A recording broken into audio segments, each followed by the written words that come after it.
Never ask AI about your future. Many of you may know about the ongoing blow-up of artificial intelligence, better known as AI. People usually only tend to use it to mess around, generate art, or even to do their homework for them. I am definitely guilty of the latter one.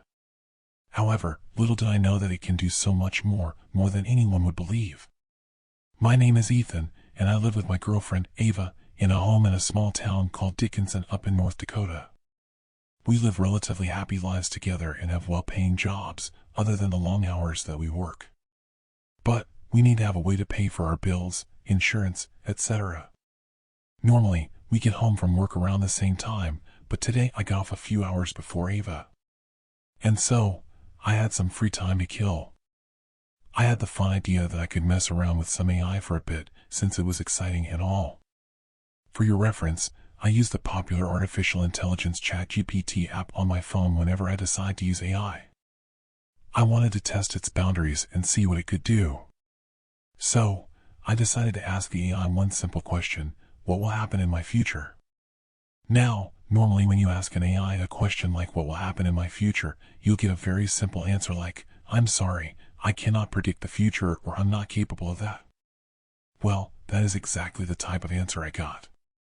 At least until I tried again, and on my third attempt, it gave me an answer. You will go to the grocery store today. I was utterly shocked and kind of confused, like anyone would be. Why would it actually give me an answer? I was just messing around. And why would I be going to the grocery store today? My girlfriend and I both go to the grocery store on Saturdays. It's always been like that ever since we moved in together around 2 years ago. I don't go to the store for any other reason, and so I disregarded the AI's comment. Thought it was some kind of glitch, or maybe an AI coder messing with me. I wasn't sure what to do, so I curiously asked the same question again. And to my surprise, it once again responded with another answer. You will receive a phone call today. I truly thought that the AI was messing with me until a minute or so later, my phone buzzed. It was a call, and it was from Ava. This had to be a coincidence, because there is no way artificial intelligence can actually somehow see into my future. Although I was freaked out, I answered my phone. Ethan, hello? Ava, hey Ethan, I'm going to be working a little later tonight. Do you mind going to the grocery store to pick up a gift and a card for my mom's birthday tomorrow? The store will be closed by the time I get off, so I won't be able to make it while I'm off. Ethan, is this some kind of a joke? Ava, what do you mean? It had to be a joke, or some kind of a prank. Because otherwise, there was no way to explain this. The AI just predicted that I would receive a call, and that I would go to the grocery store. Maybe this was all just some huge coincidence, or maybe the AI I had used was just bugged. That's what I wanted to believe, anyway. Ava, hello? Ethan, you there? Ethan, why yeah, sure. I can do that. Ava, okay, thank you. Make sure to get her something nice, okay? Ethan, I will, don't worry. We talked on the phone for a couple of minutes until we hung up. I decided not to tell her about what the AI had told me just moments before she called me. I knew she wouldn't believe me. She'd probably think that I was just messing with her, the way I thought that she was just messing with me. I grabbed my keys and headed to my car and drove to the grocery store, the one Ava and I always go to. I made my way to the birthday card section and was picking out one of the cards. I couldn't focus and found myself in an endless loop of thinking about what that AI had said. I had to test it out to prove to myself that this was not real and everything that had happened was pure coincidence. And so, I used my phone and asked the AI, what will happen in my future? It didn't answer. Not like the typical sorry, can't do that answer, it actually just didn't say anything at all. I wasn't sure if I was happy or even more concerned. While I was thinking about this, I noticed that there was an older man who was dressed in all black, standing about 10 feet to my left. He seemed to be looking for a card, just like I was, but in my peripheral vision, the man seemed to be looking right at me. His fierce gaze burned into my soul, unlike any other. I wanted to turn to confront the person staring at me. I was almost too scared to turn fully at the man, frozen in time. And just as I was about to turn and face the stranger, I noticed on my phone that the AI had answered my previous question. "You will be followed." This sentence made my heart sink into my shoes. I was too scared to move. I've never really frozen up like this and could not feel my legs. In my peripherals it almost seemed as if the man was getting closer to me. He was now about 5 feet away. I don't know why I wasn't able to move. It felt as if I was under some kind of spell cast by some witch or wizard. I was sure I was going to die right then and there. Until suddenly, I was abruptly startled by a woman who tapped my right shoulder and asked me in a kind voice, "Grocery clerk, are you finding everything okay?" "Ethan, why yes, I am." Satisfied with my answer, the woman walked away. Being startled by this woman allowed me to move again and almost made me forget about the man who was keeping me under this hypnotic state. I quickly turned to my left, expecting to meet the man's gaze, but was met with nothing. The man had somehow vanished. I thought I was just seeing things, but that didn't explain my inability to move.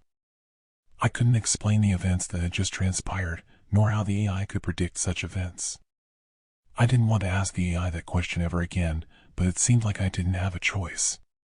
I looked at my phone, and sure enough, just as I thought this, the AI wrote me an answer to the question I'd been asking it, but this time, I never actually asked it. The AI said, "Your girlfriend will go missing." Now I'd seen enough with the AI to know that it wasn't messing around. I quickly called Ava, and to my horror, she didn't answer. She always answered my phone when I called her, no matter what she was doing. I actually don't remember the last time she didn't pick up. So, I began to freak out. I ran to my car, not even caring about purchasing a birthday gift for Ava's mother. I put the keys in the ignition and floored it to our house. By this time, Ava would be almost home. However, she said that she'd be working late, so I have no idea how much longer it will be till she's here. I just hope that she's okay.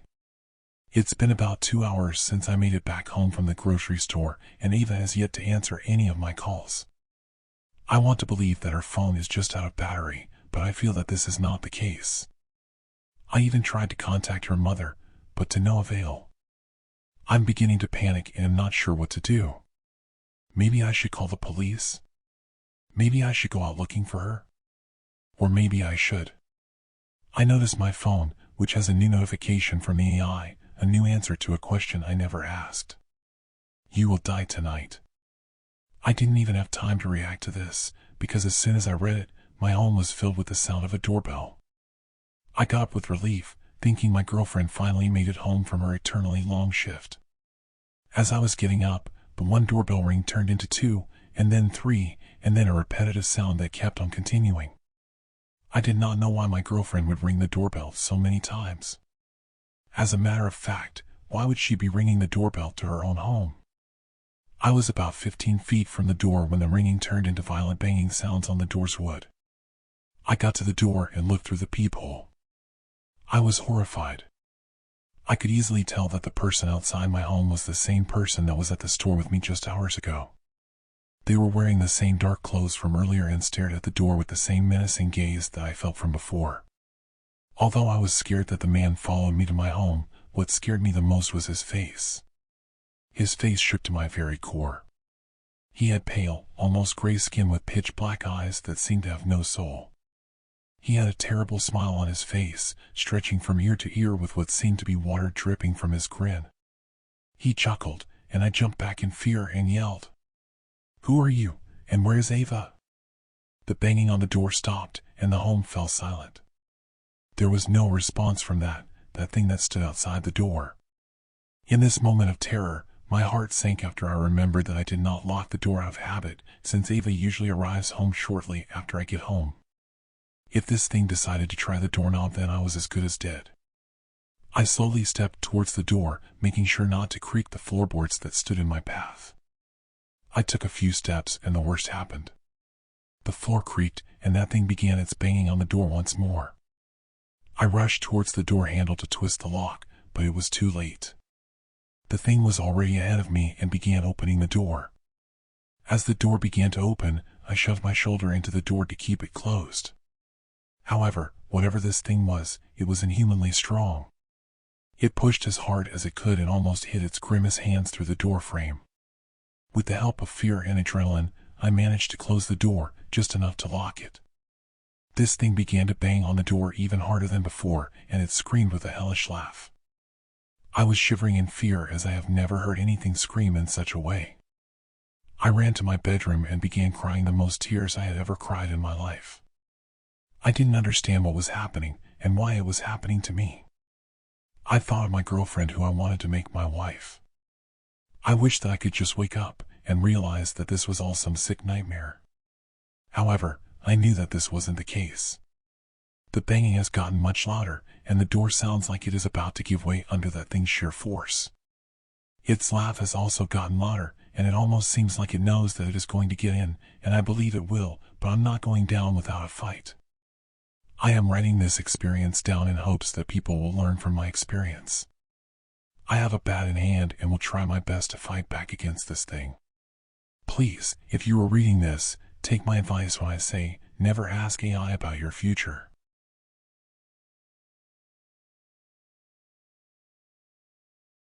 "7 months ago was a nightmarish scene that plagued the lives of many here. In a single night, different and unique horror encounters were concluded to their unfortunate endings. Those horror tales, they all came from uniquely different individuals from all across the map. And they all ended together in one moment that deadly night. The night of July 7th is perfect setting for a horror show. An unusual storm had been showering Jonestown for a week, and the night of the 7th is the storm's angriest. The storm seemed to shower an ocean's worth of rain, and the winds are violently swaying the entire forest in all directions. And underneath the darkness of night and within the chaos of the storm is where those stories ended. All the stories, I have gathered them from the people who refused or are unable to tell their horrifying tales. And after months of hard work, today, I have finally acquired them all.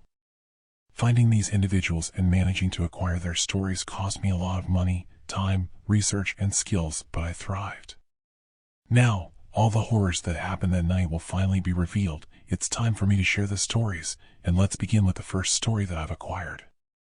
My journey began at my first expedition. You can call this the first episode since I'm revealing it in a story form.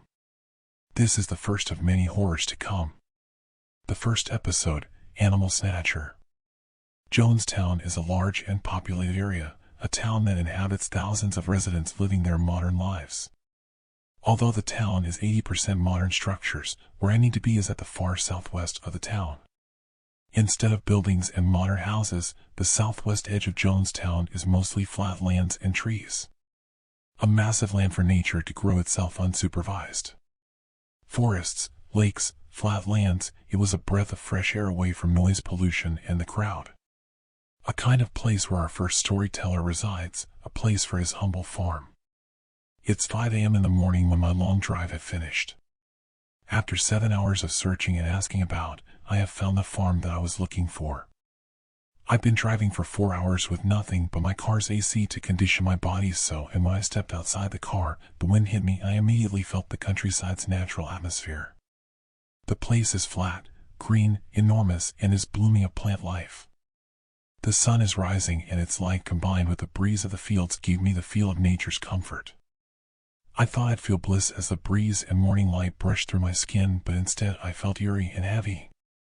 Maybe that feeling is from knowing that something horrible happened here, an encounter to discover that led me here in the first place. My research had led me here where our farmer had his strange story. According to some folks I spoke of, his farm had been attacked relentlessly for days, but there were no records from the police somehow. I wished to know more on what happened, and which better person to ask about it than the farmer himself. I went straight into the farm and followed a dirt road that leads to a big house. I'm looking forward to having a cup of morning coffee and a little chat about his incident 7 months ago. I'm willing to pay a huge amount of money if I had to. I knocked on the house's door multiple times, but no one were inside. I checked and peeked on every window until I finally concluded to myself that the house is empty or there's a very heavy sleeper inside. I decided to give up and check the one building left to see within this huge land, and in that building is where I found him. The farmer is at his barn, busy tinkering with his tractor engine. I approached the man cautiously. I didn't waste any second the moment he noticed my presence. I said my good morning and asked as directly and straightforward as I can, not hiding my intentions. As much as I wanted to take this interview as slow and tactful as I can, I'm unfortunately scheduled to interview and locate more storyteller. Unlike this farmer that's easy to find, the rest of them are either at the other edge of the town or hiding somewhere. Time is of the essence. I asked the farmer and brought out my recorder. This is the audio of our talk. Farm.mov. Well, good morning to you too, mister. Pleasure seeing a different face in this place. That's a fancy suit you're wearing. It doesn't belong here on my farm. What's your business? You've been sniffing around, huh? You're asking me about that story? 7 months ago? Yeah, the story is true. My farm were attacked back then. My animals were disappearing, getting stolen. Damn thief took advantage of the storm to mess with my quiet living. And the worst part, there's no evidence throughout those crimes too. A set of clean robbery. Yes, you're right. No trails, no footprints, no nothing. The storm had become that thief's accomplice. Even those city detectives couldn't make progress investigating because I have no evidence to share, only my word saying that I have less animal on my farm every morning. It was all the birds that were stolen. Ducks and chickens were disappearing like magic every night while I slept. I would wake up with the door to my bird coop busted open and one of the cages will have a couple or more of my birds missing. Yeah, that's true, you're right again. I have indeed decided to stop the thief from his stealing. I took it upon my own hands to take care of the thief since that the police wouldn't do what I wished them to. On July 2nd, the rain is waving the trees violently cause there was a crazy storm. I hid at my bird coop with my wooden bat, ready to swing with full force. It was cold and dark. But with weapon in hand, I waited for that damn thief. Gotta admit that I couraged myself up first with some beer. Just to get to the mindset of ambushing, you know. I was drunk that night. A drunk, pissed off, 47 years old, 6 feet 3 inches man with a baseball bat. I waited patiently in my barn like a gator, ready to snap its mouth to any perpetrator. The night is rainy and quiet, very quiet until the thief starts to make his move. Squeak. Squeak. It was the doorknob, the door handle being twisted, the keyhole being tampered with, being lockpicked. Whoever was outside, it's about to break in soon. The squeaking of the door woke me up like a splash of cold water and I immediately stood firm behind it. I readied my stance as he gently opened the door. My chickens started getting aggravated as the stranger crept nearby them with his heavy breathing. Their peaceful slumber was interrupted by an unknown thief. I slowly came out of my hiding spot and saw him slightly. The bastard is too busy opening one of the cage to notice me. That was my opportunity to sneak and strike. I jump at him and cab him. I hit him good. A good slam at his back. It was so strong that my wooden bat splits into two. I recoiled back from the force and the thief made a quick escape, retreating to the woods. I didn't bother chasing after him. Seeing the broken bat, I thought the message was sent. The message to not fuck with me. That was the last time my birds disappeared. He stopped and never came back. My plan worked. Yes, it's just one guy. You don't believe it's one guy? Well, up to you, buddy. I can't tell you things that didn't happen. I'm telling the truth. My mother didn't raise a liar. Sigh, look, I did the job and it was done, all right. What else do you want? That's the whole damn thing.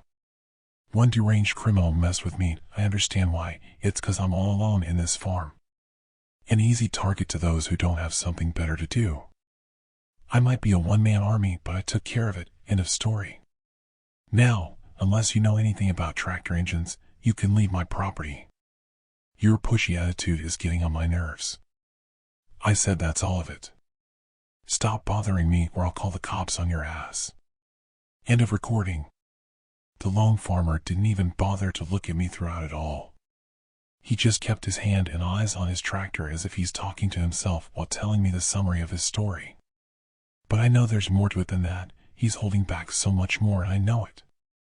I anticipated that he wouldn't cooperate immediately, but I know what to do for him to take me seriously. What I did next, I told him, and showed. It startled him. He made eye contact, and I can see the fear on his eyes, a traumatic recall. My words along with the picture is definitely not what he's expecting.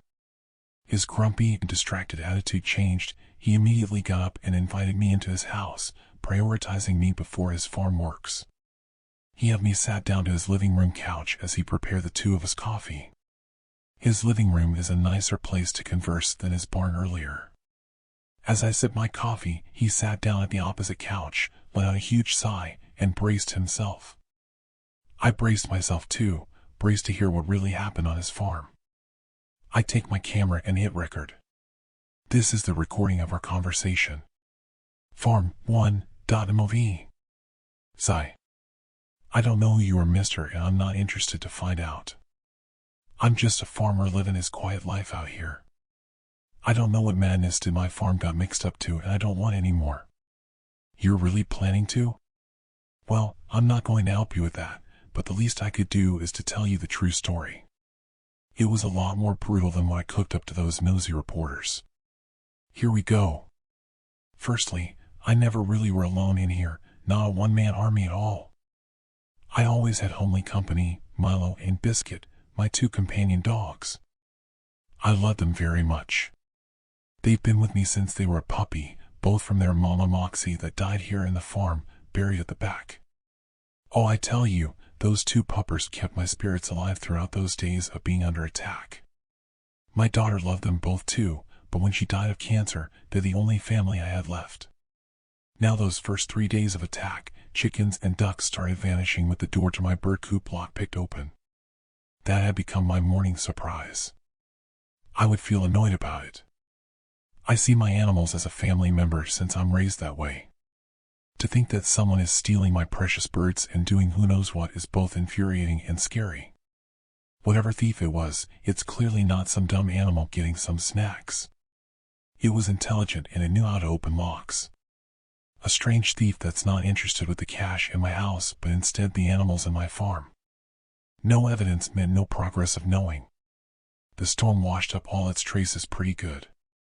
The third day of its theft, it stole a total of 3 birds, including my favorite duck I named Dick. It was the straw at the back of the camel. I had enough. The police couldn't make a move, so I decided to fight for my animals and be vigilant. I decided to ambush the thief myself. That night of the ambush, I had my bat and beer towards the bird coop and positioned myself. I lay in at my bird coop that 2nd of July. The lights all over my house were open and the TV is very loud, all to make it look like I'm in the house, you know. I waited patiently until 11 p.m. when weirdness started happening. First weird thing I saw was my dogs, Milo and Biscuit. They were standing towards the window, scratching the glass while barking like they're trying to get out. They both saw something and wanted to chase after it, and they were looking in my direction, at the bird coop. Squeak. Squeak.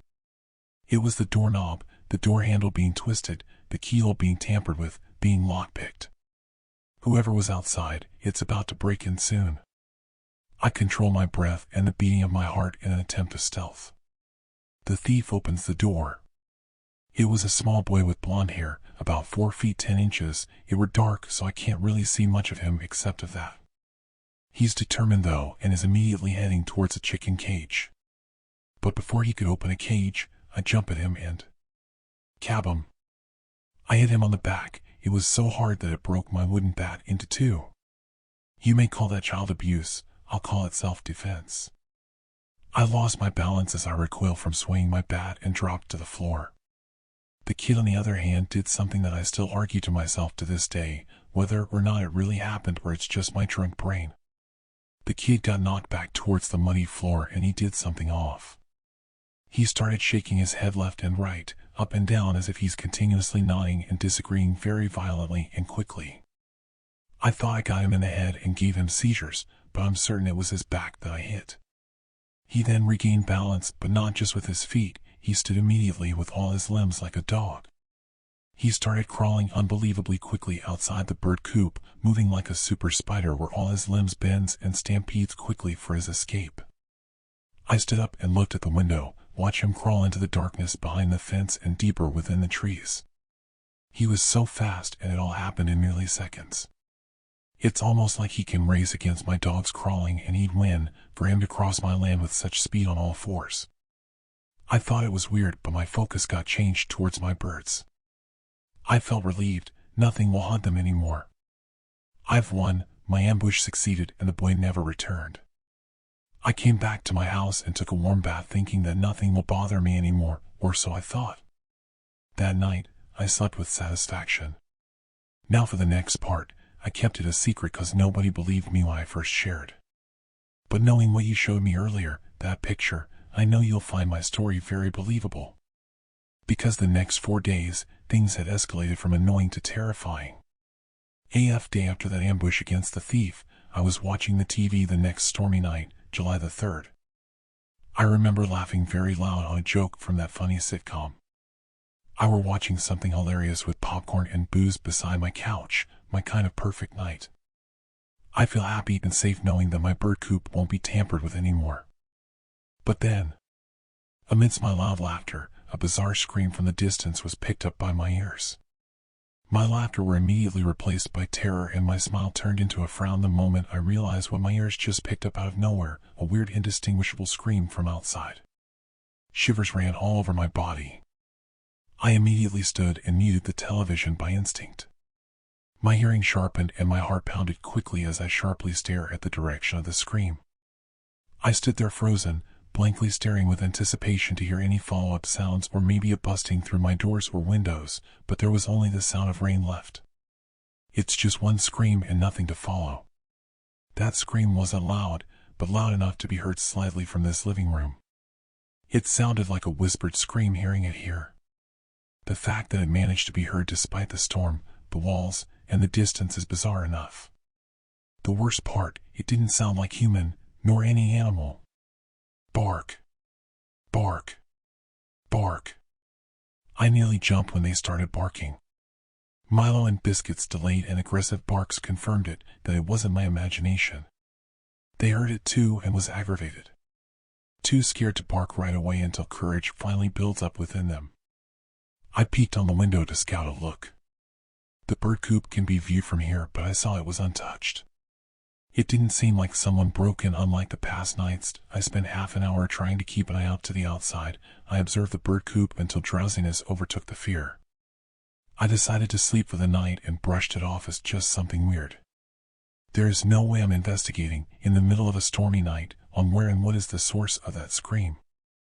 I just took my hunting rifle beside my bed that night, the gun that I never used nor wished that a day would come that I will require to use it. Milo and Biscuit had to sleep in my room too. We all felt uneasy and needed each other to feel safe. It's probably nothing, I tell myself as I slowly fade into sleep. The next morning, I woke up with slight rain a day. Milo and Biscuit were usually excited for the morning rain.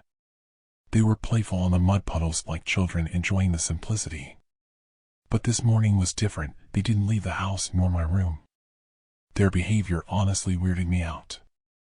I tried dragging Milo out, but he would whimper and crawl back to the room with Biscuit.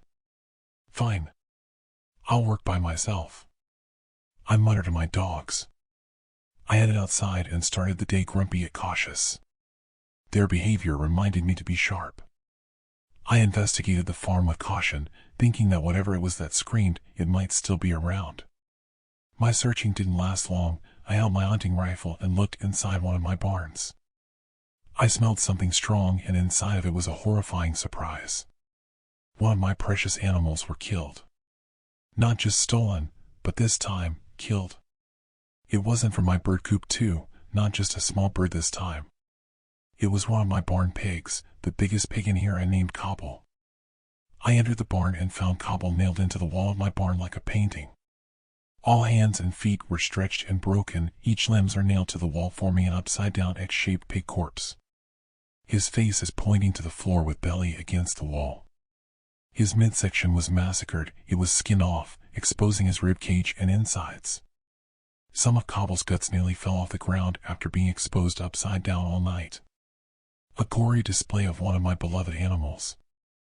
I couldn't help but vomit my breakfast at the sight. What the fuck? I shouted as I wiped my mouth off a bile. I desperately ran outside the barn to get air. The smell of fresh open carcass was not good to my stomach. I looked around for breakage, inspected the fences, I had some footprints, but I found nothing. The rain washed off all the possible prints before it could give me some clue. Any clue on how this happened to Cobble? I decided to run back to the house and call the police immediately, but I had no response behind the phone, just static and a long beep. Out of all the times to be offline, they chose this day when things got dangerous and critical. Instead of waiting for a response, I went back to the corpse with a thick mask and cleaned up the scene that was my precious Cobble. I scratched my head in confusion and disgust as I mopped the pool of blood and guts. What the hell happened to you, Cobble? Was it that boy again? I thought I got him. Did he really run off on fours like a monkey that night? I was drunk and might have misremembered. Did he also make that scream? Or was this all from something new? Ark. Fuck all of these. All these questions kept running on my mind as I buried what remains of Cobble. It was a lot of work. This is the worst morning of my life is the only confirmed thought on my mind. The day had passed and I spent half of it cleaning up the gruesome murder.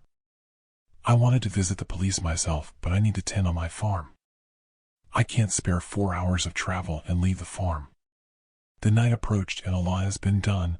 I was so busy and it got dark without me noticing. That night in my bed, I was about to close my eyes to sleep off my fatigue. But again from the outside, I were disturbed by that horrifying scream. A little bit louder this time, a little bit closer. I jumped and froze and saw Milo and Biscuit below the bed. They didn't bark anymore, they just whimpered as they tucked themselves in a corner. My exhausted body couldn't be bothered. I fell asleep shortly after. Whatever that thing is, it didn't stop after one pig. It just gave me a taste of what's about to come. The horror show has begun and my farm is the stage, my animals were the victim. The next morning was my cow Shayna that were killed. Her body was skinned and she was hanged to the neck by a tight rope as if she committed suicide. Her intestines fell off the floor from being hanged and having no skin to cover her innards. The horrible sight made me vomit yet again. I fear on how the thing is committing such violence on high a degree. I called the police for the third time but was greeted by static yet again. There's something wrong going on. Deja vu? It's like yesterday had repeated itself. The fact that I'm disposing a cow instead of a pig this time confirmed that I'm actually experiencing this twice. I sleep early out of fatigue, but my slumber were interrupted by a scream yet again. The third morning of attack is another mess. It was 2 pigs. Chert and Chandel from different barns. All their limbs are torn off, 2 pairs of arms and legs were missing. And their limbless bodies were clawed with a hook by their jaw at the ceiling like a caught fish. Their torn off limbs made them bleed to death. This killer loves to hang my animals and leave them to die slowly, either bleeding or with guts exposed. Cleaning the remains took me almost half a day and I nearly got nothing done afterwards. My body tires out from mopping out blood and burying pig carcass. My mind tires out as well from the stress and gore that I had to endure. This is all just a nightmare, right? The night occurred quickly.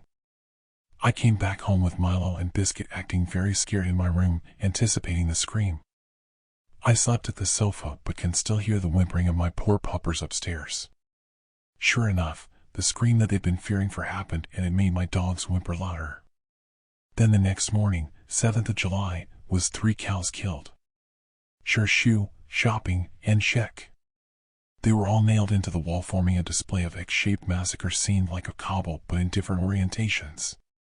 Shoe is facing the ceiling with belly against the wall, Shopping is upside down facing the floor with his back against the wall, and Shelby is nailed facing the ceiling with belly exposed. All of them had their ribcage open like a cabinet, exposing their lungs and making them bleed to death. For days of massacre and my farm nearly emptied, it was torture. Hours of my morning became a disposal of gore from the killer's mess. My nights were then haunted with indistinguishable screams afar that gave me nightmares and terrorized my poor dogs. The craziness was all too much and the help was out of reach. I had enough. I thought about heading to the station, but it was a long drive. I thought about moving out, but my father didn't raise a quitter. I made up my mind. No more losing my livestock and sleeping in fear. I decided that I need to ambush again. That stormy night of the ambush is July 7th, 7 months ago. I didn't bother cleaning up the 3 dead cows that's nailed to the wall. I instead used my day to gather the remaining animals in one barn. This is my trap for the intruder, a part of my plan. I lay on top of the barn, ready to strike. Again, I'm half drunk but armed with a rifle and dynamites this time, ready for round 2. Yes, a rifle and dynamites. I was drunk and fucked up. After all the carnage that happened, I figured that a bat wouldn't cut it anymore. Bringing a bat to a massacre might get me killed. Even though I have never shot a living being with a gun throughout my life, that night I'm determined, decisive, and drunk. The stormy night went on and the killer hadn't come by. No screams, no deaths. The barn is quiet.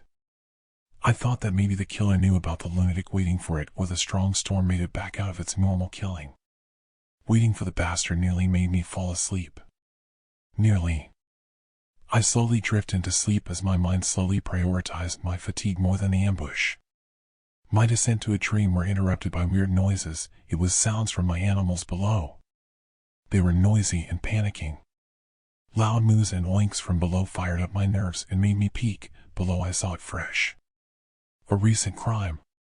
One cow had its body crushed. My cow's torso is squished.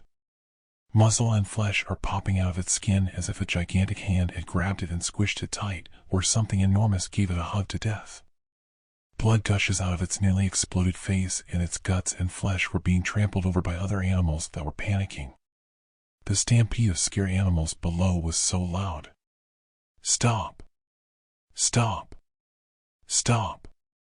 Stop! I yelled, suffering the noise of panicking animals. I couldn't take it. I ran outside to avoid the horror of chaos and let the storm's rain comfort my ears. My panic slowly dissolves as the sound of rain and thunder muffled the stampede within the barn. Amidst of my panicking, I noticed something outside.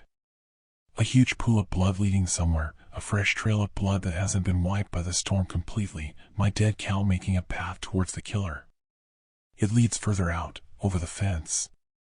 It made chills ran down my neck to see the only lead I got towards confronting the perpetrator.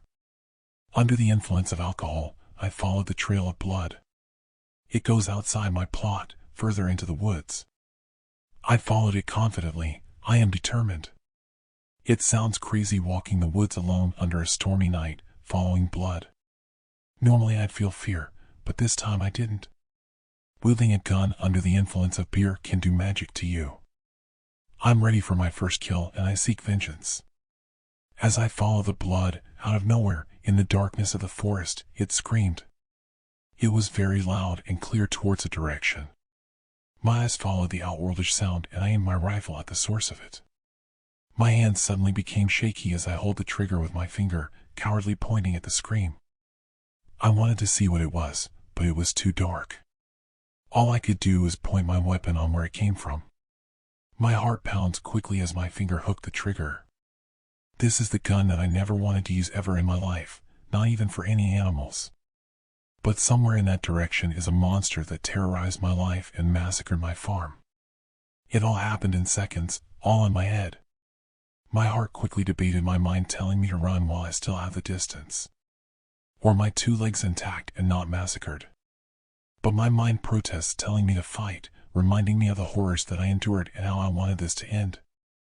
I made quick a decision of fight or flight. Bang! Bang! A loud noise disturbed the forest. I shoot at the direction twice. I think I successfully hit it. The monster immediately stampedes to the right after taking a bullet. I felt the adrenaline rush through me as I shoot my gun at something for the first time. The thing ran for its life and 2 bullets didn't seem enough. It's the first time I heard its footsteps too. The speed of its steps almost sounded like 2 horses somehow rushing in one space. It seemed big based on the sound of its stampede, probably twice the size of a moose. I didn't waste time.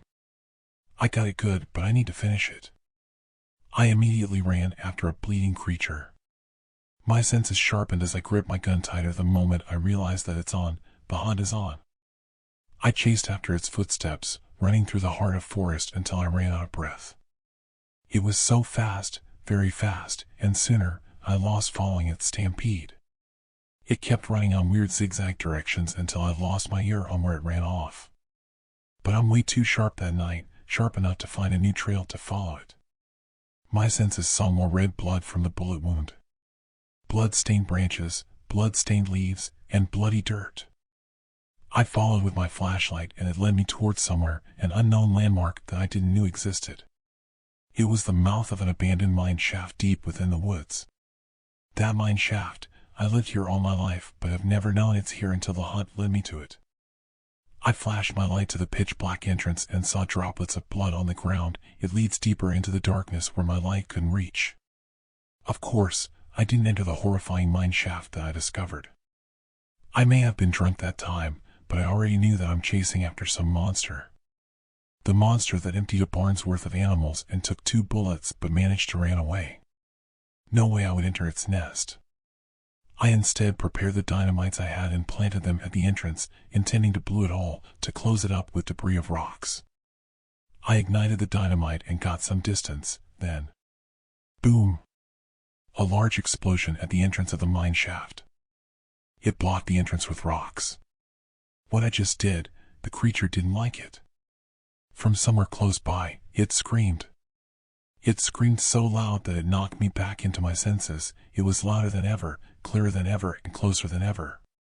The scream sounded like a choir of humans and pigs screeching from one throat. It was outworldly. The courage from fear had drained all of a sudden. It made me feel fear and paranoia that I should have felt earlier within the hunt. I backed off instinctively as I regretted my decision.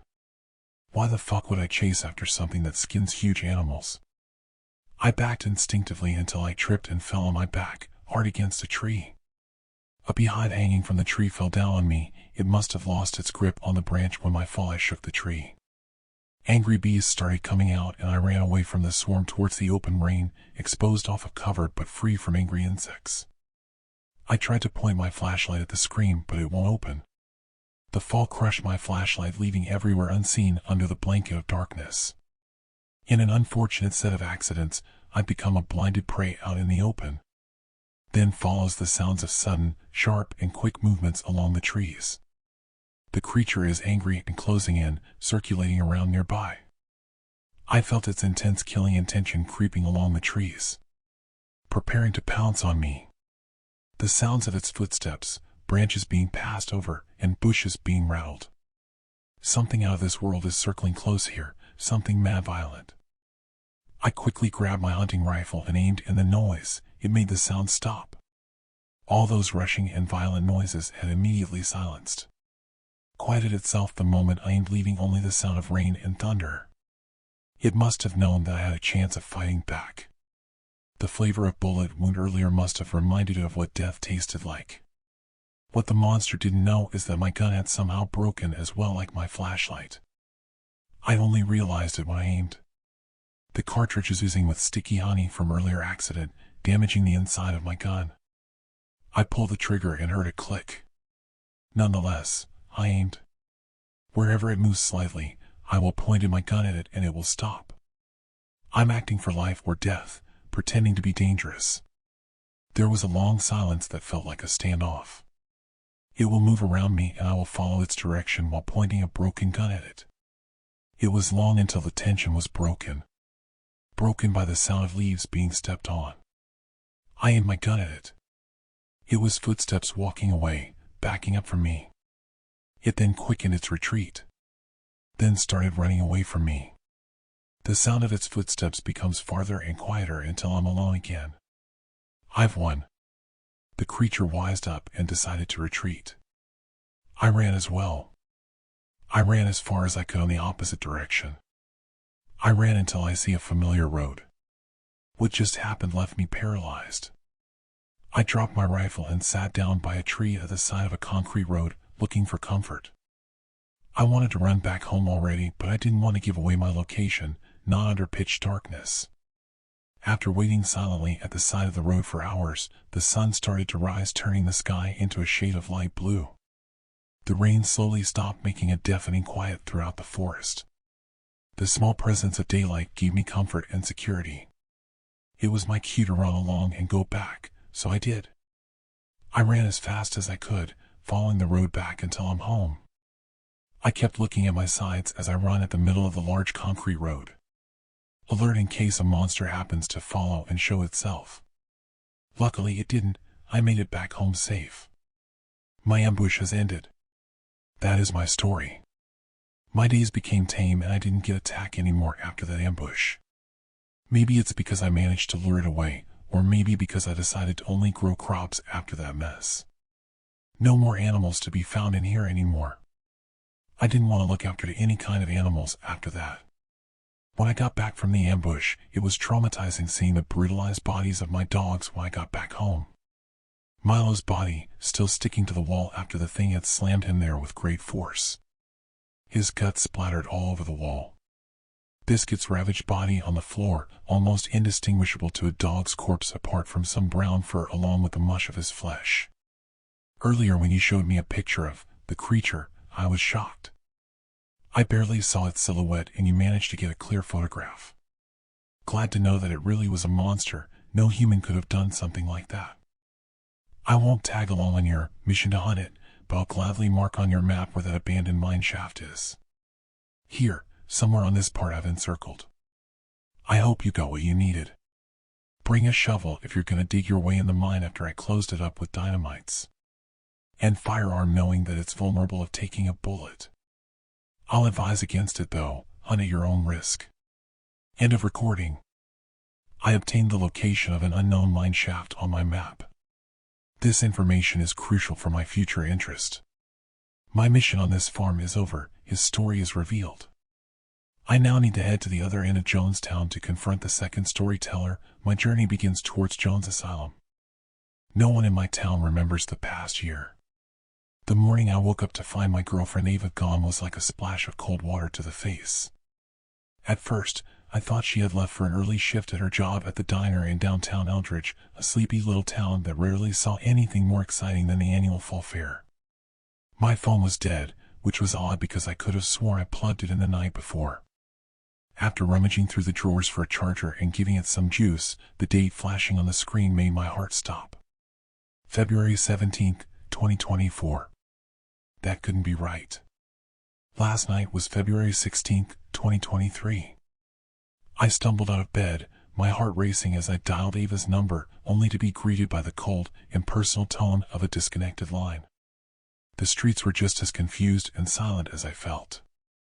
Neighbors milled around, some in tears, others with a dazed look I probably mirrored. It wasn't just Ava, others were missing too. We're doing everything we can, the sheriff assured everyone at the press conference, his eyes hollow, reflecting a year of questions with no answers.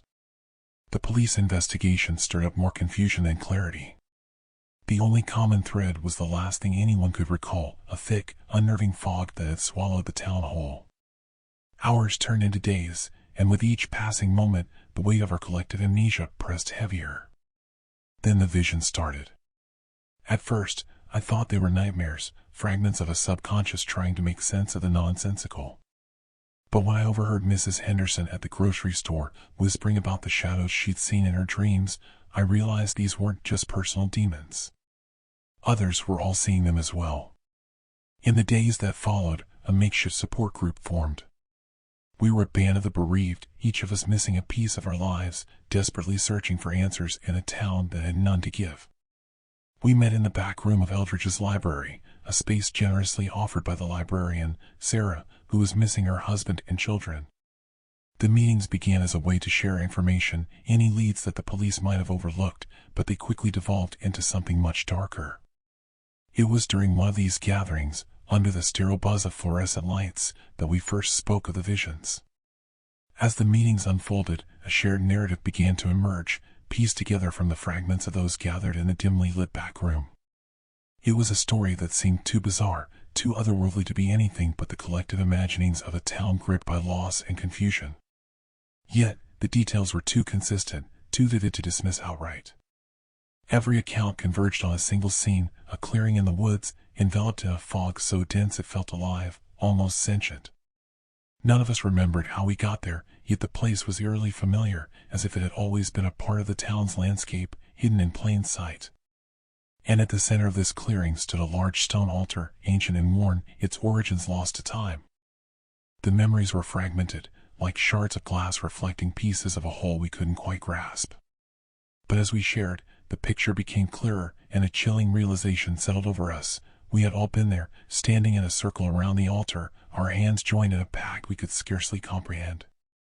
As the conversation spiraled deeper into the shared darkness of our memories, I found myself speaking without thought, my voice a stranger to my own ears. It was the only way, I heard myself say, the only way the fog would let the town go. The room fell into a hushed silence, the weight of my words hanging heavy in the air. Then, from the back, the voice of my neighbor, Tom, cut through the quiet. "Can you still taste them?" Those 5 words were like a key turning in a lock I didn't know existed. A floodgate of memories opened, and with it came a rush of visceral, undeniable truth. I was back there, in the clearing, the fog caressing my skin with cold fingers. And there, in my hands, was flesh. Cooked human flesh. The horror of the realization was paralyzing, but even as my mind recoiled, my senses betrayed me. The taste, the texture, it was all there, horrifyingly vivid. As if watching through someone else's eyes, I saw myself take a bite, the act so barbaric yet so achingly familiar. And then I saw it, the remnants of a tattoo on the charred skin. The revelation hit me like a truck, sending me spiraling into a nightmare I couldn't wake up from. The words "Ava loves Hunter" inked on the charred forearm were unmistakable. My stomach revolted as I hunched over, the contents of my gut splattering onto the cold library floor. My world didn't just spin, it capsized, plunging me into a dark sea of guilt and disbelief. As I tried to catch my breath, gasping for air that suddenly felt too thick to breathe, Sarah's screams tore through the eerie silence of the library. Her cries, raw and filled with an agony that words couldn't possibly capture, echoed off the walls. She collapses into a heap on the floor, her body racked with sobs that seemed to shake the very foundation of the room. I ate them. My God, I ate my children.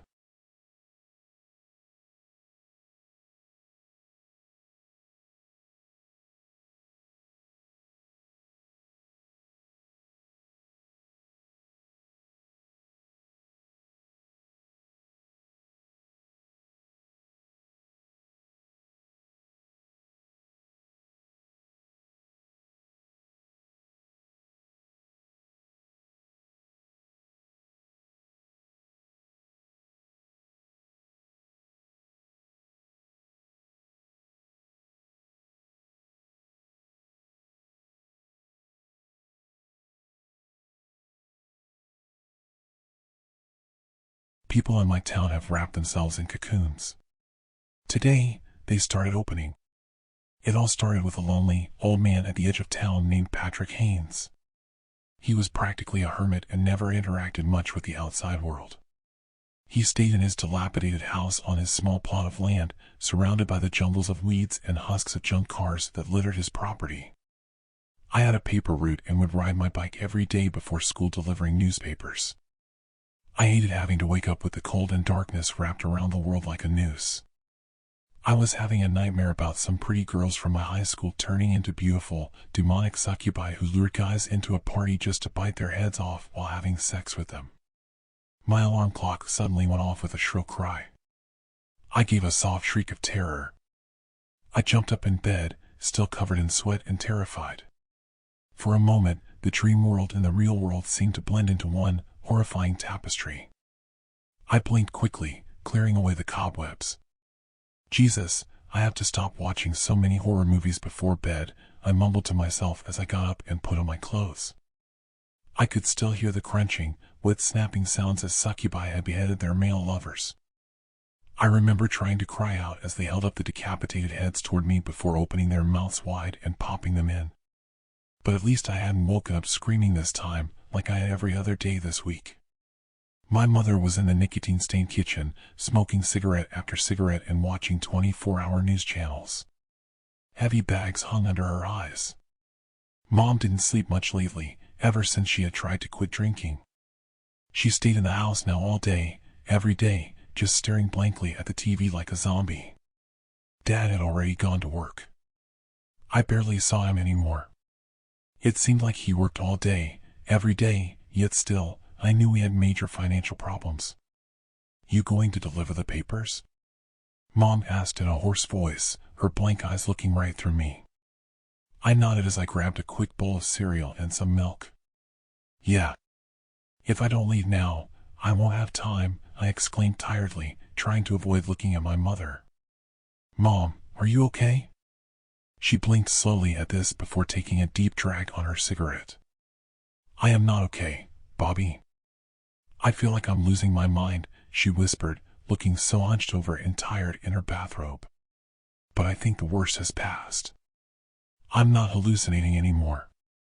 "Is that AA stuff helping?" I asked. She shrugged. "They're right about everything, but it doesn't mean they can help me," she responded sadly. "I think I'm too far gone sometimes. Even if I win for a day, how can I fight against this monster for the rest of my life?" She leaned close to me, an urgent expression coming over her face. "Addiction runs in your family, Bobby. Don't ever become like your grandfather and uncle. Don't ever become like me. Drugs and alcohol are just a way of slowly committing suicide, like a coward would. It takes a piece of your soul every single day, until there's nothing left but a scarred husk, an empty shell of misery and weakness. And once you're in, there is no way out. No way out," she repeated it slowly and methodically, like a sacred mantra. "No way out." I pedaled along the empty streets. The autumn wind howled in fury, scattering dead leaves and flying trash in my wake. Our town of Harville only had a few thousand people and absolutely nothing to do except hiking, shooting guns and swimming. The naked trees covered the gently rolling hills like a thick, brown rug. The lights of houses dotted the landscape. I threw the papers as fast as I could as I flew by on my bike.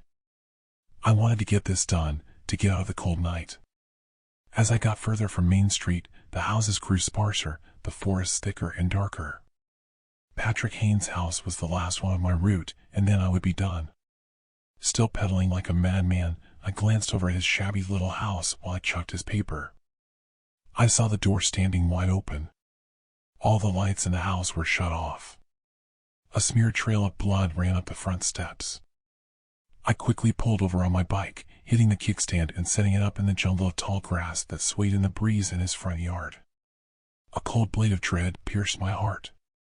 "Mr. Haynes?" I called loudly, slowly walking towards the open front door. As I got closer, I could see that it had been smashed open. It hung slanted, one of its hinges totally busted off and the other half pulled out of the wall. "Oh, shit," I whispered as I looked at the damage. "Please," a weak voice called out faintly from the bowels of the dark house. "Help me. Help. Mr. Haynes, do you need an ambulance?" I tried calling back, but there was no reply. Shuddering, I crept inside. I tried the lights, but the power had gone off. I noticed the heat had stopped as well. I pulled my jacket tight around my body, zipping it up. I really did not want to go in there. Every part of my intuition screamed at me to get out. It was times like this that I cursed my parents for not giving me a cell phone. They said once I turned 16, I could get a better job and buy my own cell phone if I wanted. Logically, though, I knew there was no reason I should turn and run. This old man had probably hurt himself and needed help immediately. There was nothing to be scared of. Unless, maybe, there was still an intruder still inside the house. What if the voice calling out wasn't Patrick Haynes at all, but some psychopath who murdered him and now lay in wait in the shadows? "God damn it," I whispered, vacillating. I started to take a step inside the house, then to go back towards my bike. I figured I could go to another neighbor's house and ask them to call an ambulance and the cops. Then a pained, high-pitched wail shattered the silence. "Oh God, that hurts!" Patrick Haynes roared. Swearing, I tried to blindly feel my way through the house toward the screaming voice. The moonlight streamed in through the windows, giving some illumination. But now there was another problem. The entire house looked like something from a hoarder's documentary. And it smelled. I noticed odors of rotting food, decaying garbage, and mold. I saw dishes piled up 3 feet high in the sink, ancient newspapers stacked up to the ceiling in the living room, black garbage bags strewn all over the place. As I passed through the kitchen, I caught a glimpse of an overflowing ashtray on the counter. Next to it sat a lighter. I immediately grabbed it, flicking it and holding it out in front of me to drive away the creeping shadows. The place looked even worse than I had imagined with the extra light. Cockroaches skittered away through cracks and under doors. The sinister glint of tiny rat and mouse eyes glittered back at me from every corner of the room. And the pain gurgling of Patrick Haynes had now, finally, stopped. I kept making my way back towards where I thought the crying had come from. I found a closed bedroom door. I reached out to turn the handle, but it felt sticky and repulsive under my grasp. I looked at it closer, realizing it was entirely covered in blood. I repressed an urge to gag and quickly pushed the door open before wiping my hand off on my blue jeans. "Mr. Haynes?" I whispered as the door creaked. This bedroom was even worse than the kitchen and living room. It looked like a flea market had somehow fused with a dump and then exploded. I saw knickknacks, bags of trash, old, water-damaged books and empty prescription bottles all over the place. A small trail was cut into the towers of garbage, almost like a deer trail scouring its way through the thick brush. From the back of the room, I heard groaning and pained, raspy breathing. I made my way through the piles of junk, worried that they might collapse on me at any moment. I turned the last corner, holding the lighter high in front of me as if it were a religious sacrament used to drive back vampires. Against the back wall, I saw Patrick Haynes. He had wrapped himself in a giant, brown cocoon. Strands of thin, hair-like tendrils formed an oval shape over the entire corner of the room. They seemed to grow into the walls themselves. I could see cracks like spiderwebs in the sheetrock where the tendrils penetrated it. Patrick Haynes lay half out of the cocoon. He had ripped through some of the brown filaments and now stood, bent over and naked. His legs stayed inside the cocoon while the top half of his body poked out, as if he were some giant, ugly infant trying to make its way out of some alien birth canal. "What happened to you?" I cried. He raised his face, and I quickly backpedaled, slamming hard into a tower of books and newspapers. I recognized some of the features of Patrick Haynes, yet at the same time, this wasn't him at all. This thing seemed inhuman, even alien. His mouth jutted out 6 or 7 inches, narrow and fanged like a crocodile's. His eyes were the same pale, watery blue eyes of Patrick Haynes, but his nose had rotted away. In its place stood a blackened crater of necrotic tissue. All the hair on his body appeared to have fallen off. His clothes hung in tatters all around him. His skin had turned into something insectal. It glittered in the dim light of the flame, chitinous and black like the skin of some enormous beetle. Coming off both sides of his body, I saw lots of tapering, pointed appendages, each a few feet long and as thin as a pencil. They reminded me of the many sharp legs of a house centipede. "It hurts," Patrick Haynes groaned as more flakes of pale, white skin fell off his scalp and face. "Oh God, what's happening to me? I feel strange. Hungry." His crocodilian mouth snapped together with a sound like a pistol shot. The corners of that strange mouth turned up into a grin. "Oh, so hungry," he started to pull himself the rest of the way out of the cocoon. It ripped open with a sound like haystacks being trampled. I didn't answer the eldritch creature that had once been Patrick Haynes. As I looked into his blue eyes, seeing all the agony, fear, confusion, and hunger there, something in me snapped. I turned, running out of the house without looking back. "What the hell, what the hell?" I kept whispering, repeating it as I pedaled hard across the dark streets. The nearest house was only about a 2-minute bike ride. But with the adrenaline rush and the terror gripping my heart, I think I made it there in half that time. The trees flew past at tremendous speeds, but I didn't slow down. All I could think about was that creature ripping its way out of that cocoon. And then what would he do? I saw the white colonial looming up on my left. I gave a sigh of relief as I pedaled across the freshly mown yard. I checked my watch, seeing that the sunrise would start in about 20 minutes. For some reason, that gave me hope. I jumped off the bike, sprinting towards the front door. I started pounding on it with all of my strength, smashing it with the side of my fist over and over. "Hello?" I shouted. "We need police and ambulances here. Your neighbor is hurt or something. Can you please call the cops?" I kept shouting and slamming my fist, but no lights on the house turned on. Just as I was about to give up and go to the next house, the front door slowly creaked open as if it had done so on its own. I heard heavy, labored breathing from inside. I took the lighter out, flicking it in front of me. I screamed as I saw the mutilated bodies strewn across the hallway. Their throats had been torn out. Their sightless eyes stared blankly up at the ceiling. I quickly realized it was an entire family laying here mutilated in front of me, a mother, a father, and their 2 daughters. It looked like something had eaten away their stomachs and even ripped out the heart of one of the girls. The ribs in her chest jutted up like claws around the gaping, empty hole. Behind the families, I caught a glimpse of something black and shiny, as if some enormous centipede crouched there in the shadows. It hissed, a shrill, high sound that pierced the silence. All I could smell was their blood and my own sweat at that moment. I slammed the door shut, turning and running towards my bike. I had just reached it when the door exploded outwards as if someone had fired a cannonball at it. Another one of those insectal, humanoid monstrosities ran out.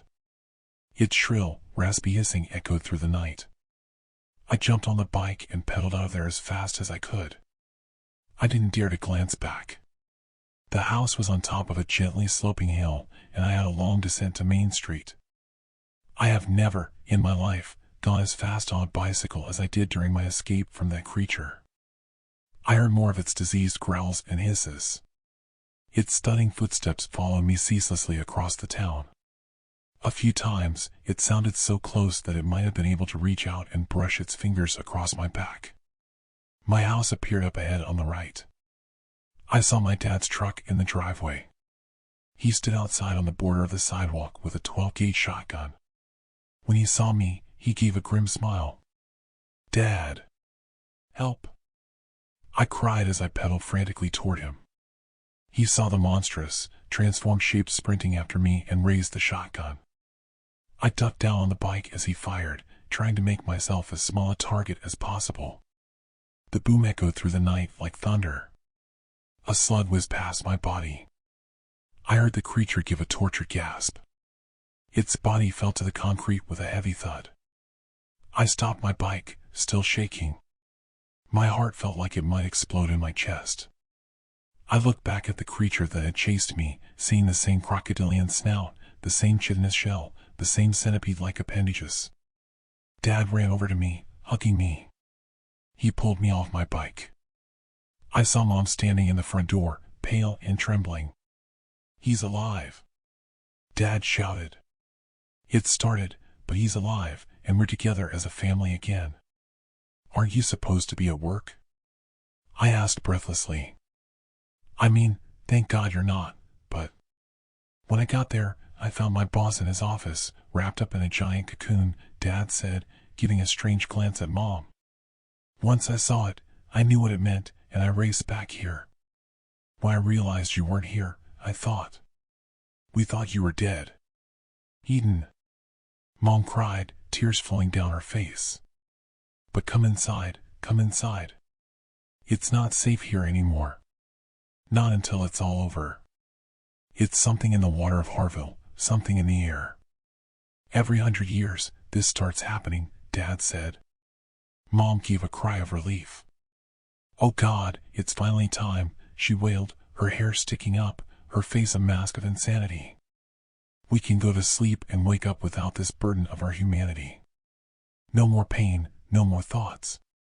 Dad nodded, turning to me. "Don't you feel it, son? The first creeping fingers of the sleep, the metamorphosis? I can feel it, like ice water in my veins. The tiredness. The sleep of the dead." I opened my mouth to argue, to say no, but my mind felt blank. My body felt cold. I only nodded. "Then it's time," Mom said, drawing us together in a hug. "It is time to start the change." In 1996, we cloned a sheep. The clone, named Dolly, was grown from a single mammary cell, and she lived for 7 years, longer than most sheep. She was the first mammal to be cloned. That was almost 30 years ago. Do you really believe we've never tried on humans? I was that naive once. I started my freshman year at Brown in 2022, and I was looking for some laboratory experience to burnish my med school applications. Luckily, my dad had a connection. A college friend of his was a biology professor there, and he made an introduction. My first meeting with Professor Shockley, name changed, of course, took place in his office, a windowless room in the basement of the sciences complex. The walls were gray cinder block, and manuscripts were stacked everywhere in towers and mountains that sometimes reached the ceiling. I'd arrived a bit early, and I was examining the fish tank set beside one of the walls. The tank was illuminated by a single light, and rainbow fish schooled between fronds of sea grass, each fish no bigger than a nail on my pinky finger. "Peter, I presume," came a voice behind me. I'd been so preoccupied that I nearly jumped out of my skin. "It's okay," said the man who'd entered the room. He was tall and thin, with the kind of wiry muscling that only old men have, like they've been cured in the sun. He had lined cheeks and a mane of snowy hair, and he wore a crisp white lab coat. "They're beautiful, aren't they?" he asked, folding his arms behind his back and leaning in beside me to observe the fish tank. "They are," I replied. "They're neon tetras, right?" "Good eye. Your dad didn't tell me you were an aquarist." "I had a few tetras of my own when I was a kid." "Ah, but these aren't just any tetras. Can you tell me what's special about these specimens?" I leaned in closer. The fish were beautiful, but they didn't look any different than the ones I'd owned. I shook my head. "I'm really sorry, but I can't tell the difference." He smiled broadly. There was something in his smile that seemed a bit off, how white his lips went, the way they curled over his teeth. "That's the special part," he told me, settling in behind his desk and gesturing for me to sit opposite. "They're just like any other tetras. But these are clones." I instantly felt excited. My dad hadn't given me many details on Shockley's work, but I was sure that cloning would look irresistible to med school admissions committees. I spent the rest of the meeting nodding enthusiastically at whatever Shockley said, and, 15 minutes later, we shook hands when he offered me a research associate position in his lab. I spent the next month getting up to speed. Most research labs at Brown had around a dozen members, but Shockley's was an exception. The only other member was a PhD student named Elizabeth, a mousy and dark-haired girl of Eastern European origin. She mostly kept to herself, barricaded in the room down the narrow hallway that housed the growing tanks and reagents. I busied myself in Shockley's office reading hundreds of protocols and journal articles, some of which I needed to translate from Russian, Chinese, and Korean. All the while, I wondered what was behind the heavy steel door that led to the lab. As I read more about protocols for cell growth and culture mediums, my transactional interest gave way to genuine curiosity. The loud thunk of the lock turning became an irresistible siren song. Shockley himself was even more of an enigma. I only saw him a few times during my month of reading, but it seemed like he never left the lab, working day and night even after Elizabeth left each day around 11. "What are you two doing back there?" I asked her finally, once I'd worked up the courage. "The professor will tell you when he thinks you are ready." That took another month, during which I spent nearly every night reading in Shockley's office, while the school of clone tetras swirled in their tank behind me. I was walking out around midnight one day when Shockley spotted me in the hallway. "Peter, you're not leaving, are you?" "Yeah. Is that okay?" "I have an econ midterm tomorrow morning." A look almost like anger washed over his face, but it was gone in an instant. "Econ, huh? Is that something that interests you?" I shrugged. "I figure it's a good thing to learn. You know, to get more well-rounded and all." He shook his head. "Our best and brightest come to our greatest universities and get so preoccupied with hedging their bets. In evolution, it's the specialists who survive. The ones who go all in on something. Remember that, Peter." I wasn't really sure what he was getting going at, but it was clear I'd touched some nerve. "Of course, Professor." He glanced behind him. Listen, before you go, would you like to see the lab? Any tiredness I'd been feeling evaporated. It was like an electric current had run through me. Yes, I replied instantly. Come, he said, whipping around. I rushed to follow him. A paper sign was affixed to the door to the lab, "Do not enter." Shockley reached into his pocket and fished out a key ring. One of the keys was big and brass, the second silver, the third small and iron, with a pair of wings on the top. The brass key opened the door, and he held it open. After you. The lab was much bigger than I'd anticipated.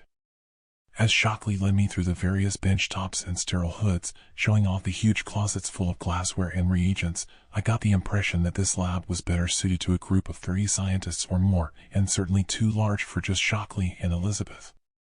You have more fish back here, I observed, pointing to a glass tank that was almost as tall as I was.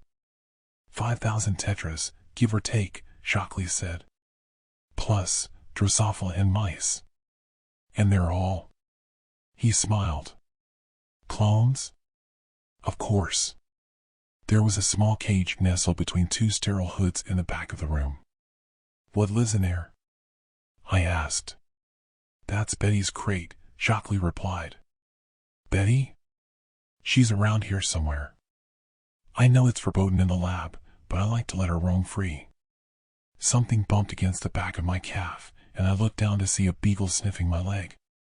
The dog's fur was mottled with gray patches, and one of her eyes was cloudy.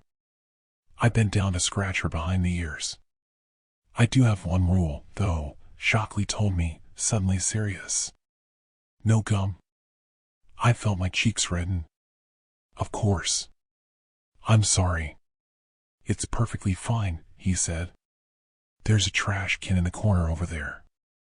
The next day, after my midterm, Shockley called me into his office and asked me if I was ready for my first project.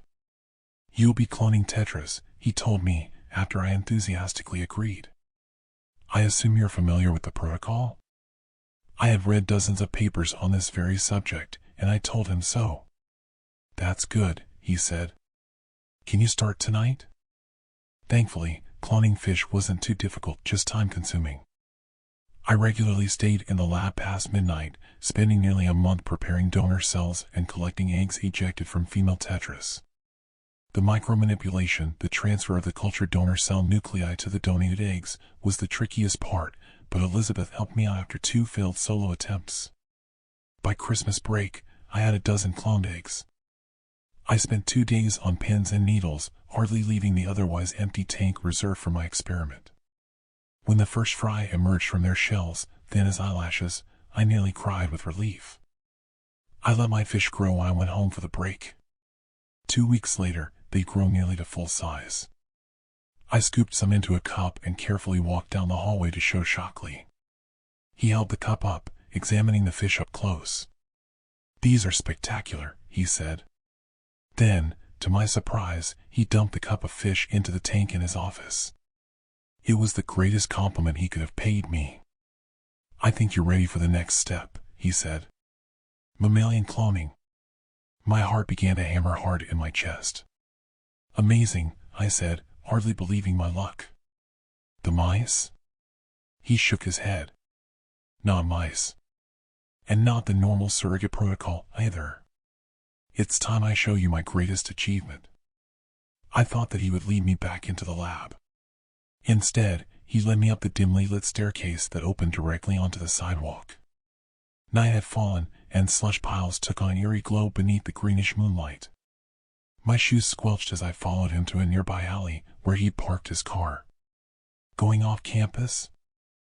I asked him. It wasn't uncommon for labs to be distributed across the main campus, atop College Hill, and the med school campus, which lay on the other side of the Providence River. That's right, he said, with a twinkle in his eye. I didn't think much of it, and I climbed into the passenger seat. Providence is a small town, and it was clear almost immediately that we weren't headed to the med school. Don't worry, Peter, said Shockley. It won't be far. His eyes remained on the road, which weaved sinuously between old brick buildings. Something like worry perched in my stomach, but what for? Shockley might have been eccentric, but he wasn't a creep. Besides, wouldn't my dad have mentioned something? We drove past the football stadium, which stood almost 2 miles from campus. Shockley pulled to a stop outside a small 2-story house. "You live here?" I asked. "I do. I hope you don't mind. I keep a laboratory at home, you see. The university administration mostly leaves me alone, but if they knew about this, they'd shut me down. Or demand I publish my work. I'm not sure which is worse." He laughed at his own joke, a harsh barking sound. I laughed, too. Despite making a mental list of everything that could go wrong, I followed him into the house. We passed through the bare foyer and the austere living room, out the sliding glass door that led to the backyard. There was a wooden shed there, and Shockley drew out his key ring. It was then that I saw the use of the second key, the silver one. Shockley turned the lock and let us inside. He shut the door behind us, and moonlight seeped in through the gaps between the door slats. There was a hatch on the floor, and Shockley pulled it open. "It's a short way down," he said. "I'll be right behind you." This was a step too far. "Would you mind going first?" I asked uncomfortably. He smiled, as though he knew what I'd been worrying over. "Not at all, Peter." He stepped into the hatch and disappeared into the darkness. I heard only the hollow clang of his footsteps on the rungs of the ladder before the sounds, too, faded away. I followed after him. Luckily, the ladder only descended 20 feet or so. My feet hit solid ground, smooth tile. I could hear Shockley breathing a few feet away. "Where are we?" I asked. My voice echoed, and I knew that we were in a tunnel. "I built my shed over an old well that used to be on this property," he replied, moving down the tunnel. I followed after him, my hand tracing over the wall. A curious thing, it never seemed to fill, no matter how much it rained. One day, after a few too many whiskeys, I rappelled down to find a secret door at its base. That led to a tunnel, the same one in which we find ourselves now. "Who built it?" I asked. "The abolitionists who built this house, I suppose. This place probably lay along the Underground Railroad. They didn't call it Providence Plantations for nothing." He had stopped. There was a low, bassy noise, like a huge cat awakening with a purr. Blinding white light flooded my eyes, which flashed with pain. Thankfully, it didn't take me long to adjust. I saw that we were in a small room, something that almost reminded me of a dungeon. The walls were old stone that glistened with moisture that seeped down from the low ceiling. There was a faint mildew scent, but it was overpowered by something much stronger, the unmistakable scent of blood. But I didn't linger on the smell long. My attention was firmly fixed on something else. In the center of the room stood a huge machine. It looked almost like a French press, a glass cylinder 4 feet across and 9 feet tall. It was filled with a viscous red liquid. Pipes and tubes snaked from the top of its dome to the control panel on the wall, as well as to the series of metal containers on the floor. "What is that?" I asked. "This," said Shockley, and there was unmistakable pride in his voice, "this is the Gaia. It's the culmination of my life's work." I stepped closer to the machine.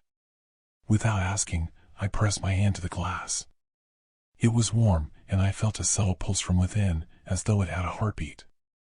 This close, the smell of blood was even more potent, flooding my nostrils and nearly making me retch. "What does it do?" I asked, my curiosity getting the better of my nausea. "The onerous part of the cloning process is transplantation," Shockley explained. "Finding a surrogate to carry the clone embryo is inefficient. Animals do what we bid them, but what about creatures from whom we seek consent? I've solved that problem. Transplant a blastocyst to this chamber, and it will grow." A gasp caught in my throat. From the day I met him, it was apparent that Shockley was a genius, but this was world-changing. Is he telling the truth? I wondered, searching his lined face. I didn't get the chance to inquire. "Peter, I'd like for you to learn how to use it," said Shockley. "Yes," I replied immediately. "I won't go through all of the details here. It took Shockley nearly 3 hours to explain his protocol, all of the reagents he'd obtained, the order in which to add them, the precise temperatures and pH levels to be maintained. By the time we climbed back out of the shed, day had broken. Still, I was too excited to sleep. Shockley gave me a copy of his silver key. That night, I caught a cab to his house and ventured down again to start the project he'd given me. I didn't attend a single class that month. What was the point? Nothing I'd learned at Econ could begin to approach Shockley's work in significance. I spent every free moment in Shockley's underground lab, culturing the cells that he'd obtained from his dog, Betty. Even more significant than Shockley's construction of the Gaia was the protocol he developed for genetically editing the embryos. A beagle's gestational period was around 9 weeks. But, inside Gaia, the modified embryos grew at double speed. Even though I only needed to check the growing embryos a few times a week, I spent hours in front of the Gaia, just watching the cells multiply: brain, eyes, legs, tail. I had cultured 3 embryos, all 3 appeared viable. I could hardly believe my success.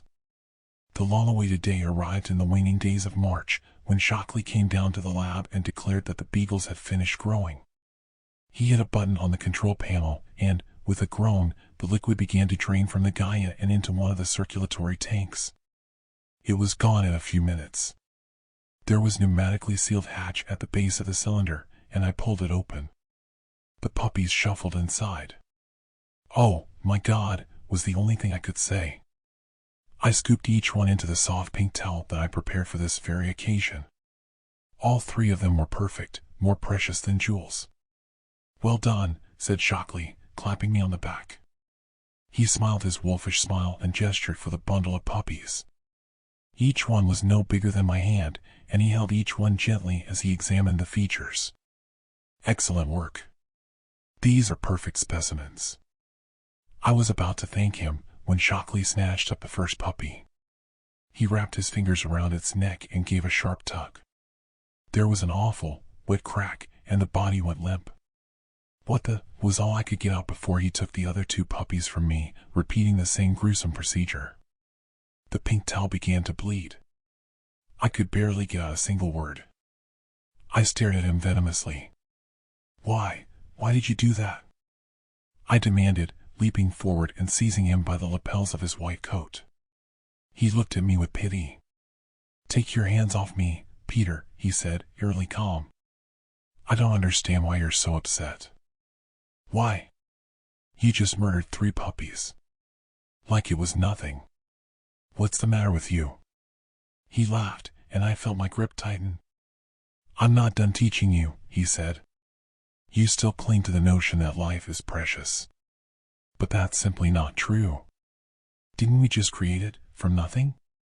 Life is no more valuable than money is, money that we print from thin air." They were puppies. That elicited a louder laugh from him. "As if that makes any matter. The universe is indifferent either way. There is no God, and, if there is, he cares no more for the life of a puppy than he does for an oyster. And we just created life, my boy. So tell me, what does that make us?" I had no retort. Shockley coiled his hands around my wrists. His skin was icy cold. "Now, Peter, let me go." I don't know what it was about his voice, but there was a sudden menace in it. In an instant, he seemed more gaunt than ever, the skin of his face almost transparent. It was like Shockley was no longer a man, but a skeleton, fleshless, bloodless. I couldn't help my stomach. I doubled over and vomited all over the floor. Shockley straightened his coat. "You'll have to clean that up," he said casually. "Come by the office tomorrow. We'll chat about your next project." He sauntered back down the hallway. "Oh," he added, stopping briefly. His eyes were the only points of illumination, like torches in the darkness. "Don't forget the specimens." I was too terrified to disobey. I thought about calling my dad, but what would I tell him that he'd believe? So I found my way to Shockley's office the next day, though not before stopping by the Army Surplus store on Thayer Street for a can of maize and a tactical knife. Shockley had been poring over a draftsman's sketch on his desk. It looked to be the Gaia in Replicate, at least 20 of the machines lined up side by side. At the top of the page was a detailed drawing of a pair of wings. Plans for the future? I wondered. He looked up when I entered, and he appeared amused to see me.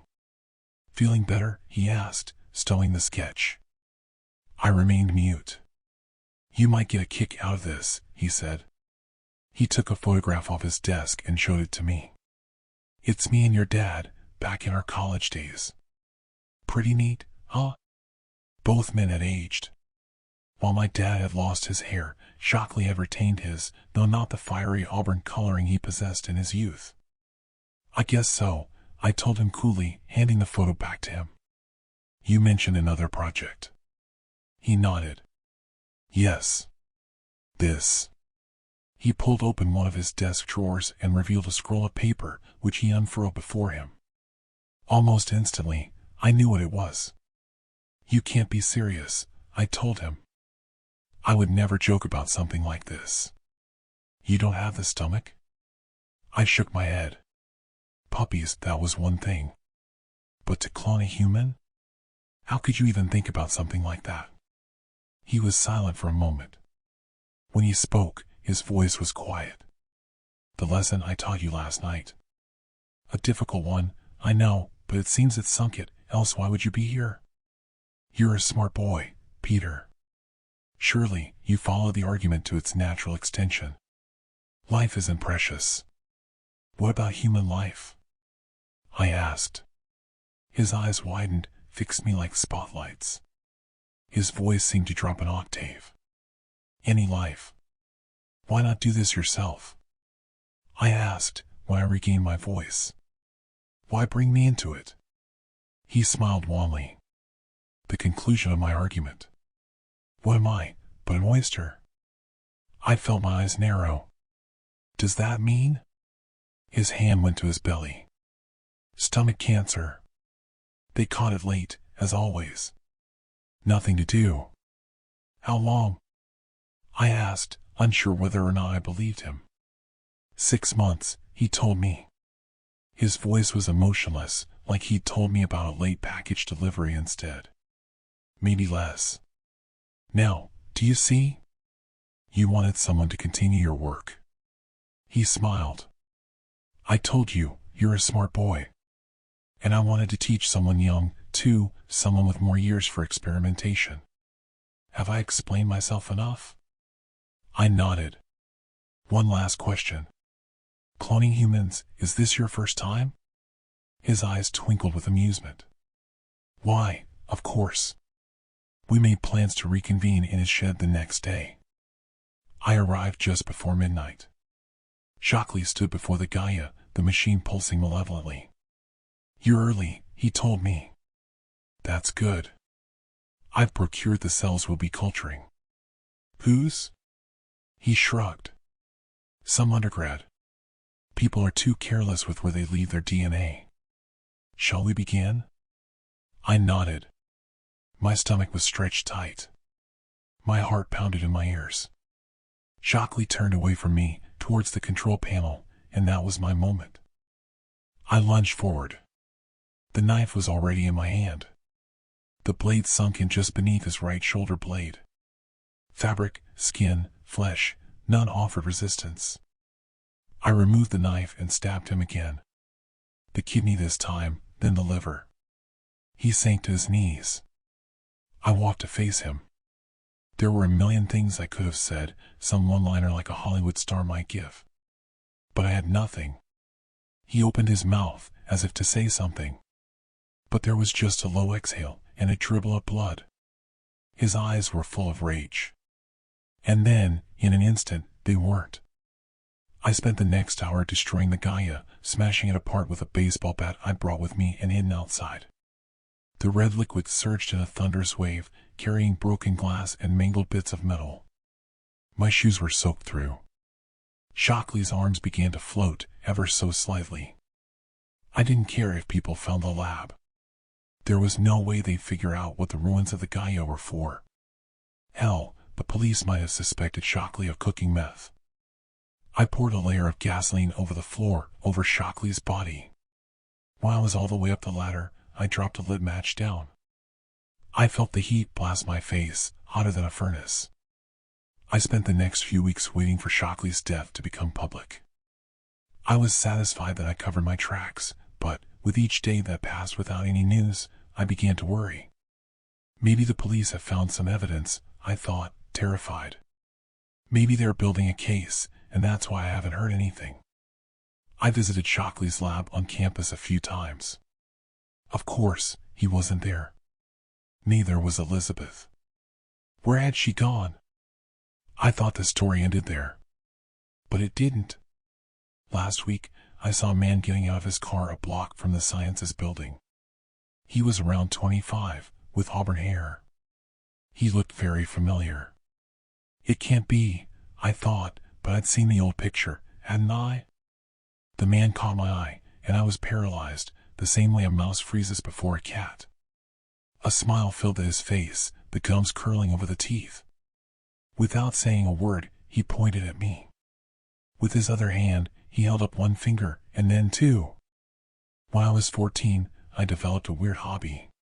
To start with, I just want to say, I wasn't a bad kid. I did some pretty shitty stuff, but I wasn't intentionally bad.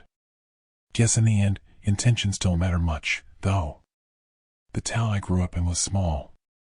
We had a main street with shops like the post office, bakery, and butchers, and apart from a small block of concrete with a few pipes bolted down, the local skate park, and I use that term very loosely, that was about it.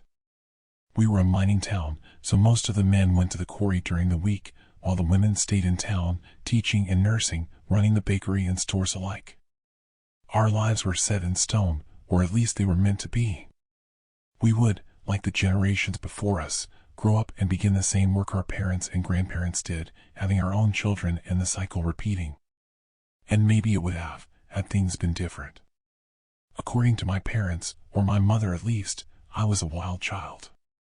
Ever since I was little, I seemed to want to explore more. I was more headstrong, more questioning, than the other little girls she taught in nursery. She said it jokingly, half-heartedly, but I saw something else in her expression, something that looked and felt like fear. My father never said much, just stared over his glasses, his bushy eyebrows perched between a frown and a grimace whenever I spoke. I learned to avoid him when he was home, only really seeing him at supper time, and while we ate there was little time for words. Every night Mom would do something to help others. She would sew and mend clothing for the children at her school, but poor families having little chance of buying new, and the second-hand clothing was always ripped and dirty. Dad smoked his pipe, sat on his recliner in the lounge, drowning out his family in the hum of the radio, where a man's voice played out, telling stories and fables. I snuck out, feeling the cool night air against my skin, the goosebumps of danger with doing the wrong thing. I tried to convince my friends to join me, but no one else would. I loved my friends, I did, but they were similar to my parents in the way they didn't want to do anything much. They stayed in reading novels, or helping their mamas bake, sorting tools for their dads who did home improvement projects. Most families were the same in this town. I'd always had a suspicion, but once I began sneaking out of my house, I started sneaking into others. It was an accident the very first time, honest. I saw a house, the curtains still open, but there were no lights on inside. I stood outside and stared in. I could sort of make out the lounge suite and see there were framed photos on the walls. For some reason, I just walked towards it, intrigued to be looking in at someone else's life, I guess. I don't know. I tried the front door, which was unlocked. I wasn't surprised. No one, including my family, bothered with locking the doors. We were a small and safe town. Our crime rate was basically non-existent. The door swung open and I closed it gently behind me, my heart pounding as I stood quietly at the threshold, just waiting to hear footsteps or voices at any moment. But nothing happened. I regained composure and stared to snoop around. I wasn't going to steal anything. I had no need. I just simply looked around, wondering about the family, about their lives. After a while of exploring the house, I left, making sure nothing was out of place. I closed the door softly behind me and walked home. They would never know anyone had been inside their house. I had found a new hobby. I was a weird kid, sure. But I never meant to harm anybody. I did it more and more, any empty place I could find. I had some close calls, with cars pulling into the driveway while I was still upstairs in a bedroom, the front door opening before I had time to close the back door I'd escaped through. I was never caught, though. I wish I had been. I wish to God someone had caught me. It's been a reoccurring fantasy for years, the dream I dream over and over, the one I wake up in a cold sweat from, tears burning my eyes, bile burning my stomach. But no one caught me in their house, no one stopped me. So I went to the house on Lefroy Street, and what happened there changed my life forever. That night, it was cold. I was about to give up. I'd been out for an hour at least, and not come across one empty house. I felt tired, anxious. There was no reason for it, not one I could pinpoint. I made the choice to head home, get out of the damp, and so I began walking. I was near my street when I saw a familiar car speed off down the road. Mr. Chestermore. He was a teacher at my school, and apparently, so the gossiping girls at school claimed, he had some terrible accident years before, which meant he wasn't fit for work in the mines, so that's why he was one of the rare males who held a job in the city. He taught science and he was pretty nice, always taking the time to listen to us and explain things in a kind way. He walked with a hobble and a special cane, which made the gossip's rumors seem to be more than maybe just Chinese whispers, but no one really knew for sure. The rumors ranged from the accident being shooting himself in the leg while hunting to being stabbed by a group of ninjas. I know. Looking back, that just sounds ridiculous, but you gotta remember, we were just kids back then. I had the idea then to go to his house, to see what he lived like, to see if I could find any information about the accident, maybe find the truth about what happened, and I'd been so popular, everyone would want to be my friend. My 14-year-old brain thought it would be cool to be the one to break the mystery of our teacher, but looking back as an adult, I can't help but feel such sadness at the invasion of privacy I had bestowed on a kind, gentle teacher. His door was unlocked, of course it was. I slid inside, silent and smooth, carefully closing the door behind me and set to work straight away. The house was nondescript, the same style furniture I'd seen in all the other homes, including my own. A cat litter tray sat in the corner of the lounge, but there was no sign of the cat. I wondered if it may be hiding from me, perhaps curled up under the couch, and the more I thought it, the more I felt the sense as though I was really being watched. I'd never felt uneasy in a house before, not even while I was close to getting caught. It was, in a strange way, an excitement, a thrill, and nearly getting caught, and the feeling I felt that night.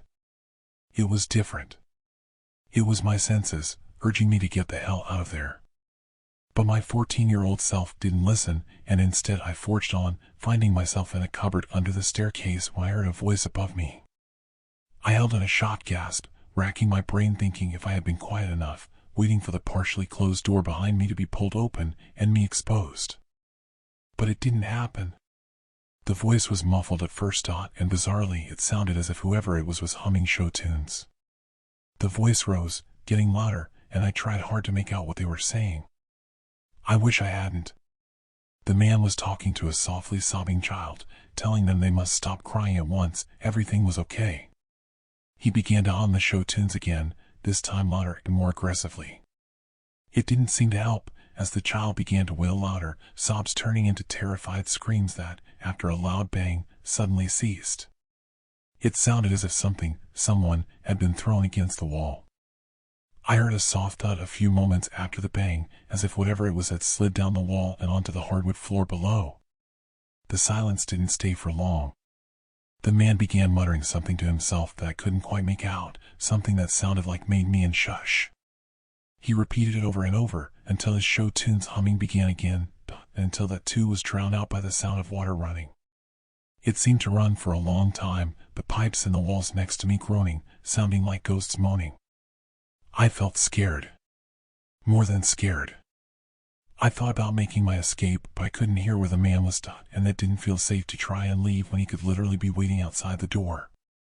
The door was open a crack, and with a racing heart, I leant down to try and take a peek, and that's when I saw the flash of pink fabric, the pink princess dressing gown of someone small and who should have been safe in bed. I wanted to reach out, to grab her, stop her from investigating the strange noises that must have woken her up from a peaceful slumber. But I stood, fearful and motionless. I didn't try and grab her. I didn't stop her. When I heard her blood-curdling scream just seconds later, I tasted salt on my lips and realized I was crying. Janny? Why are you on the floor? Why is your head red? Wake up, Janny. Are you just tricking me like on Halloween? I'm going to get Mom if you don't get up. The footsteps above me were slow, deliberate, and soon I heard the girl in the pink princess dressing gown choking and spluttering and saying no, no, no. Again, it was silent. Again, I heard the thump of someone, being dropped or falling on the hardwood floor above me. The man began muttering again, and then I heard the footsteps taper off, the sound of my own thumping heart the only thing I could hear. I took my chance. I didn't try to peek out of the door, I just pushed it open. It didn't squeak, but the anticipation of it doing so did as much damage to my stress levels as if it had. Silence. The hallway was empty. The front door was in view. A few steps. A few big steps and I was out the front door. I was gone. But then I heard the groan. It wasn't coming from upstairs, but next to me. I stifled a scream, my body screaming not to look down, do not look down, but I did, I looked. A woman lay just ahead, blood pooling around her, streaks of blood on the floor in thick lines where she had dragged herself toward the front door from wherever she had been hurt. Her face was half gone, the bone and teeth exposed on her lower jaw. One eye was swollen closed, her nose dried with black blood. Her legs were missing from below the knees. I opened my mouth to speak, to ask if she was okay. Or to scream, I have no fucking idea, I think I was in shock.